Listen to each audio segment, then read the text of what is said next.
안녕하세요. 방콕에서 부동산 에이전시 운영 중인 고마자입니다. 자, 오늘은 여러분들이 방콕에 투자하시려면 지금 현 시점으로 최소 자금이 어느 정도 돼야 되는지 이야기를 해드리도록 하겠습니다. 먼저 여러분들, 제가 태국 부동산에 대해서 전체적으로 개략적인 이야기를 해드리려면 한도 끝도 없겠죠. 10시간을 해도 모자랍니다. 그러니까 오늘 내용 처음 들으시는 분들은 지난 영상들 한 20개 정도는 보시는 걸 추천을 드립니다. 그리고 블로그까지 보시면 훨씬 좋죠. 자, 먼저 여러분들 좋아하시는 통로로 가서 이야기를 해보도록 하겠습니다. 제가 여기 스코프 통로 판매를 시작한 지가 3월 9일입니다. 가격이 굉장히 비싸지 않습니까? 이거 제일 싼 유닛이 200밀리언 바트입니다. 70억 넘어간다라고 했죠. 이거 지금 환율이 높아졌으니까 더 올라갈 겁니다. 뭐 인테리어비 이런 거 쳐야 되지 않습니까? 제일 싼 겁니다. 제가 요거 사시면 엘리트 비자까지 준다라고 해도 문의하시는 분들이 거의 없죠. 물론 이 블로그 내용을 본 사람은 굉장히 많습니다. 자, 무슨 얘기냐? 여러분들 방콕이 이렇게 넓지 않습니까? 그런데 자세히 보면 여기 색깔이 다른 걸 볼 수가 있습니다. 여기는 논이 아니고요. 건물이 촘촘하지 않은 거라고 예전에 말씀을 드렸죠. 보시면 건물이 촘촘한 데가 여기 회색빛 나는 지역이지 않습니까? 그러면 여기가 너무나 선명하게 동심원 구조라는 걸 볼 수가 있습니다. 그래서 콘도가 필요한 겁니다. 여러분들이 한국 아파트라고 생각하면 안 됩니다. 이것도 설명하려면 한도 끝도 없죠. 그러니까 지난 영상을 참고해 주시길 부탁을 드리겠습니다. 그리고 제가 말씀드렸죠. 같은 돈으로 강남의 오피스텔 사는 것과 태국 콘도를 사는 것과 임대의 수익 비교하면 태국이 세금까지 치면 훨씬 이득이죠. 자, 그런데 여러분들 그건 잘 샀을 때입니다. 잘 샀을 때. 제가 한 2주 전에 콘도 잘못하게 되면 샀을 때 이미 어마어마한 손해를 보게 된다라고 말씀을 드렸습니다. 그 영상 굉장히 많이 봤고요.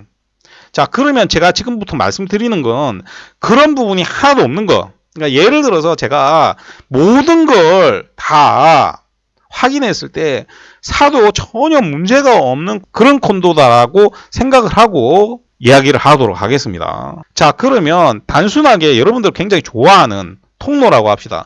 이게 굉장히 웃깁니다. 생각을 합니다. 아속을 중심으로 생각하는 사람이 되게 많습니다. 아속은 중심이 아닙니다. 자, 그런데 우리 그냥 생각하기 쉽게 얘기를 해보도록 하겠습니다. 아속을 중심으로 보고요.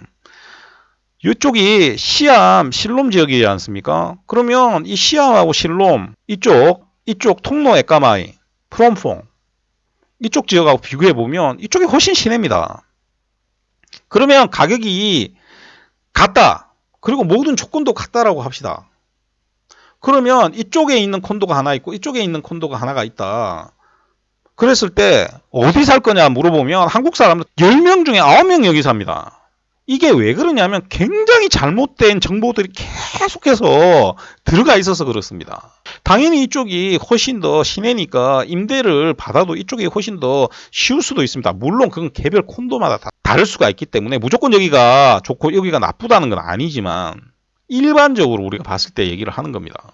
그러면 여러분도 여기 들어와 가지고 좋아하시는 통로에서 콘도 살려고 하면 최고가 콘도에 최저 가격이 70억 넘어간다는데 도대체 이쪽 지역에 투자를 하려고 하면 얼마가 있어야 되냐? 한 달에 상담이 오면요. 통로 물어보는 사람이 10명은 넘습니다. 그런데 그 중에서 통로에 투자할 수 있으신 분은요. 1년에 5명도 안 됩니다. 정말 그 정도 자금을 갖고 있는 사람은 5명도 안 됩니다. 제가 말씀드렸지만 이렇게 동심원 구조로 되어 있으니까 외곽으로 가면 면적당 가격이 싸지겠죠. 그리고 제가 설명을 드렸죠. 한국에서는 찍어내듯이 40평대, 30평대 이렇게 되어 있지만 태국에 있는 콘도는 다릅니다.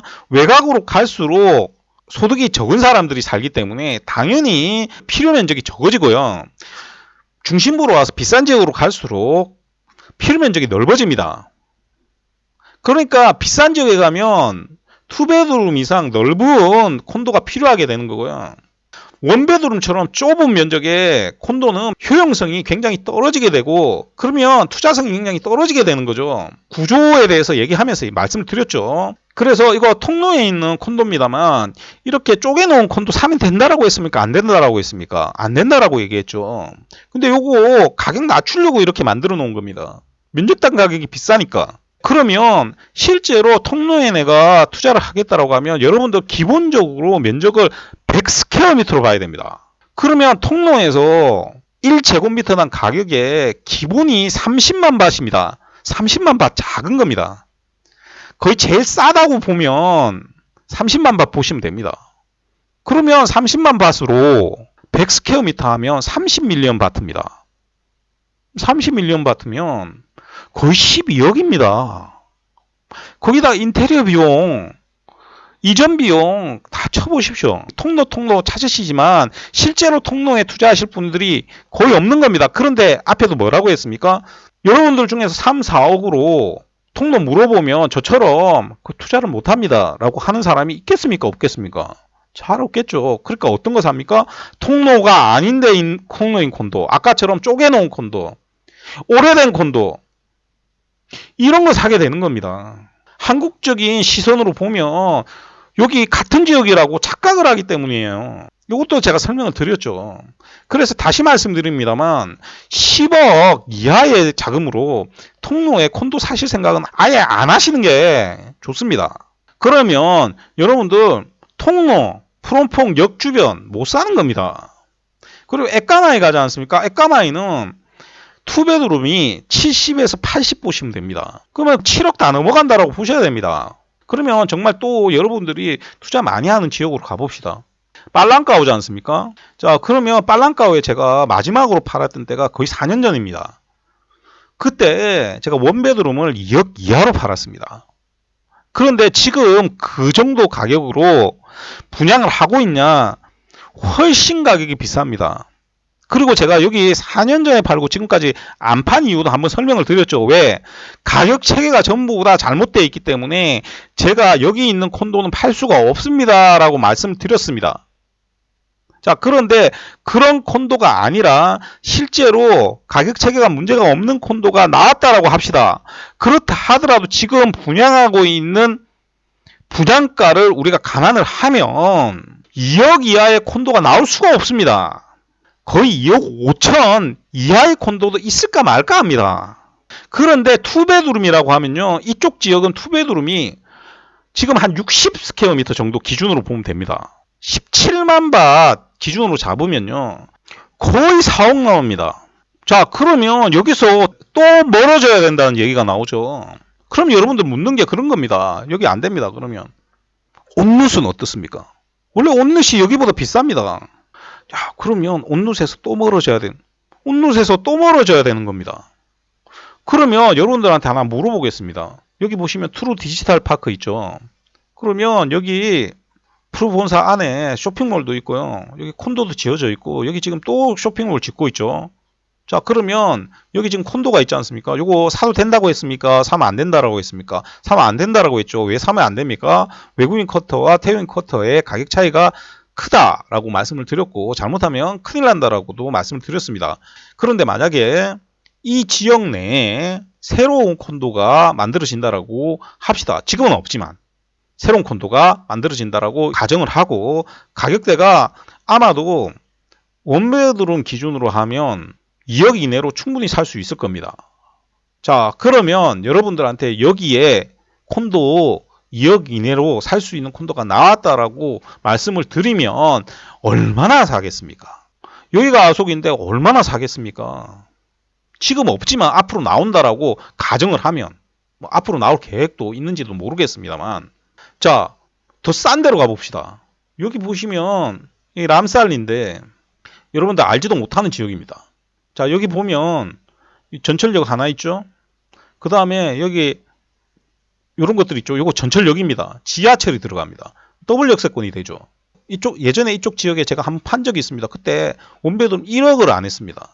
팬데믹 기간이라 외국인 쿼터를 태국인 쿼터보다 싸게 준 적이 있습니다. 지금은 그 콘도를 못 팝니다. 왜? 외국인 쿼터하고 태국인 쿼터하고 가격 차이가 나서.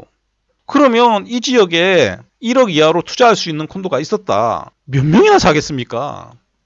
그때도 많이 안 샀어요. 그래서 지금은 또 없지 않습니까? 그래서 지금 여러분들이 투자할 수 있는 콘도가 있다고 가정을 하더라도 여러분들 제가 아무런 문제가 없는 콘도를 여러분들한테 제공을 한다 하더라도 지금 여러분들이 원베드룸 투자를 하시려고 하면 35스퀘어미터 기준으로 2억 5천 정도는 있어야 돼요. 인테리어 이런 거 빼고 투베드룸 사시려고 하면 3억 5천에서 4억 사이는 있어야 됩니다. 그 이외에는 지금 현재 투자를 하실 수 있는 콘도가 없습니다. 올해 말까지 그 이하로 콘도가 나올 수 있을지도 모르겠습니다. 현재로는 없습니다. 그런데 뭐 새로운 프로젝트가 나올 수 있기 때문에 그런 거 감안을 해야 되고요. 만약에 그런 것들 나온다고 하더라도 제가 다 또 분석을 해야 되겠죠. 하나하나. 그래서 아무 문제가 없는 콘도가 있을 확률까지 다 계산을 하면 당분간은 그 정도 이하로 투자를 할 수 있는 데가 없는 겁니다.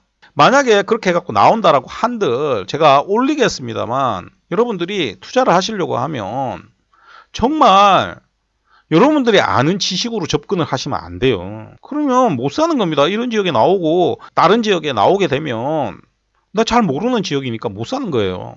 제가 이 일을 하면서 좀 안타까운 부분이 굉장히 많습니다. 정말 좋은 콘도인데 정말 잘못된 고정관념으로 접근을 못 하시는 분들 굉장히 많거든요. 여기 있는 콘도보다 이쪽에 있는 콘도가 투자성이 더 좋을 수도 있고요. 이쪽에 있는 콘도가 투자성이 더 좋을 수도 있습니다. 괜히 통로 아닌 통로 콘도 사시지 마시고요. 만약에 내가 자금대가 안 된다 싶으면 그냥 포기하시는 게 오히려 더 낫습니다. 자, 오늘도 들어주셔서 대단히 감사드리고요. 이상 저는 방콕에서 고마저씨였습니다.